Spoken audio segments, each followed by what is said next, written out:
in 2009, Richard Carlson, the professor of New Testament at the Lutheran Theological Seminary in Gettysburg, Pennsylvania, wrote, "Why would any first century person have been converted to Christian faith through the preaching of Paul? The core of Paul's preaching is the word of the cross and the proclamation of Christ crucified. Yet this is not a message geared to win friends or influence people. The cross was a lousy marketing tool in the first century world." He wasn't wrong.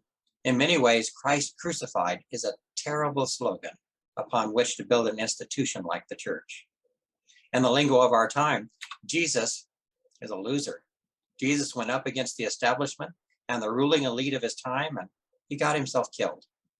Most people prefer stories about someone who doesn't get killed in the end, like James Bond. Oh, sure, there are some interesting miracles and signs along the way that might catch the attention of his Jewish listeners. They were always looking for miraculous signs as an indication that God was there with them. They loved miracles. In the story of Jesus, they found many, but Jesus was not one to do miracles on demand, like some magic act. And that made him more puzzling to the Jews. If Jesus could do all of these miraculous things, how come he ended up dying on a Roman cross? Why didn't he just save himself? For that matter, why didn't Jesus just use his power to feed the world and set the world right politically? Even ignoring the fact that the Sanhedrin decided that Jesus was crazy, Jesus really didn't act much like a Messiah. And then, of course, if you were Greek, you might initially get interested in Jesus as a philosopher and teacher. His teaching style alone was intriguing, using stories of everyday events to carry the knowledge of how to live and what was wrong and what was right. Even his familiarity with God was certainly interesting. Jesus talked about God as his father, like Hercules talked about Zeus. So who knows, maybe Jesus was special. But then again, just like Socrates, Jesus was put to death by the system, and the gods did not seem to intervene to prevent that from happening. It is Christ crucified that is the problem. It still is. People like the stories of Jesus and the wonder of the miracles that he performed. They even like the way that Jesus, the rabbi, taught his disciples through parables. But then Jesus died on the cross, another victim of an oppressive system almost unmatched in human history. Christ crucified to many is just proof that the system can't be changed. The rich rule and the poor suffer. The powerful control everything, and the powerless are the ones who end up getting crucified. It doesn't matter whether you are Jewish or Greek. That is how the world sees Jesus. It doesn't matter whether you are religious, or you are given to religious ecstasy, or you pray to God 3 times a day, or whether you are guided solely by reason and logic, and mostly think that God is not in the equation. Either way, Jesus crucified is a stumbling block or an embarrassment. The crucified are not powerful, nor are they good examples of how to live in this world. So why on earth did Paul preach Christ crucified? It's embarrassing. Maybe he should have left that part out. It is thought that the first symbolic use of a cross in Christian worship was in Antioch, which coincidentally was where Paul spent almost 10 years after his original conversion on the road to Damascus. 10 years is a long time, and one has to assume that Paul had a lot of time to think about the paradox of a Messiah who dies on a cross. Paul was highly educated and way too smart to just believe all the stories of miracles and resurrection. He had utterly rejected the idea that Jesus was the long-awaited Messiah, and he had tried to wipe out the sect of Christians among the Jews. But then he had his own miracle. Blinded by the light, he fell to the ground and heard for himself the voice of the resurrected Jesus. And it took Paul 10 years to recover.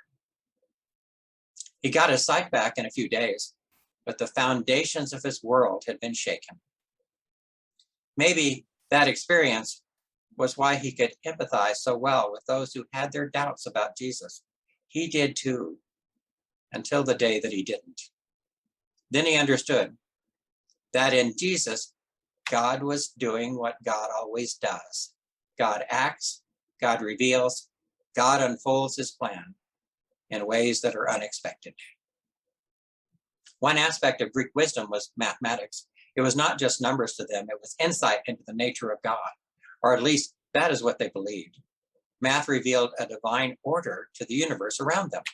They saw in math a way to unmask the hidden nature of God.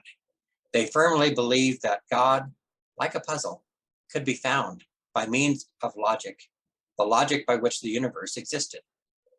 Our reliance upon science now is something like that, and it has taken us far, but not all the way to God. The Jewish faith found order in life by following the commandments of God. They prescribed the ways that God was to be approached, if at all, by means of their sacrificial offerings and prayers. They firmly believed that in this way they could communicate with God and earn God's favor. Our reliance upon liturgy and religion is something like that too. It brings God to us upon the holy ground of our own choosing and limits that encounter to the rules that we have set for it. And then there is God. God acts, God reveals, God unfolds his plan in ways that are unexpected. That is what Paul learned in his 10 years in exile. Neither the wisdom of this world nor the rituals of any religion can reveal God to us. God chooses the moment and the time and reveals himself in surprising ways. For Paul, Christ crucified revealed the power of God and the wisdom of God in a way that nothing else ever had before. Every attempt Paul had made before this to truly know God failed. Instead, God came to him. And in Jesus, Paul finally knew God. In Jesus, we too know the mind of God. We know the heart of God. We know the plan of God, which was always to draw us to himself through Christ. And in Christ crucified, we know the power of God to save and transform us. How foolish it was for us to ever think that we could somehow find God on our own. After all, it was God who had found us eons before. Someone cleverly coined the phrase, no God, no peace.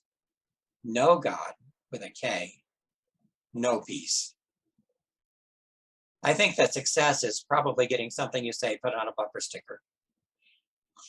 Still, it is true mostly. It's just that you can't know God without knowing Christ crucified. That is the way that God has enabled our salvation. When I survey the wondrous cross on which the Prince of Glory died, my richest gain I count but loss, and pour contempt on all my pride. Those words were written by Isaac Watts in 1707. He was a nonconformist in England, which is a term applied to anyone who did not conform to the governance and usages of the established church, the Church of England. If religion were enough to save us, then the Church of England would have also been enough to save him or us, but it was not.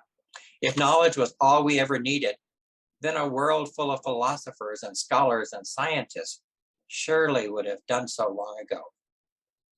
Only Christ crucified has the power to save us. The height and depth of God's love for us was made known to us in this way, not by means of words alone or human wisdom, but by means of Christ crucified. It alone is the power of God's love, which Christ crucified reveals to us. Donald McLeod wrote a book that he entitled Christ Crucified, and in it he wrote, how could the life, let alone the death of one man 2,000 years ago be the salvation of the human race? The death of this one person has universal, inclusive, and cosmic significance because in him the Creator acts and suffers. This is the primary answer to the scandal of particularity. There is a special relationship between Christ and humanity. He was with us and he was for us. The grandeur of the cross lies in the fact that the incarnate Son of God offered himself in our place, bearing the penalty for our sin. It's not that we have known God. God has known us. And in this way, God has acted on our behalf to bring about our salvation. God embraces humanity through the cross, so Richard Carlson wrote. God has not sought out humanity according to the ways humanity has sought God. Rather, God has intentionally and decidedly destroyed the ways and means by which humanity decided to get to God. We do not get to God or find the key to knowing God through our efforts. Rather, God comes to us and establishes the terms of the encounter of faith in the proclamation of the cross. God has outsmarted and outmaneuvered human attempts to set the agenda. Sorry, world, that is how it is. It's not about logic, it's not math, and it is not about religion either. Ask ye what great thing I know, only this, Jesus Christ, the crucified. Be safe, and God bless you.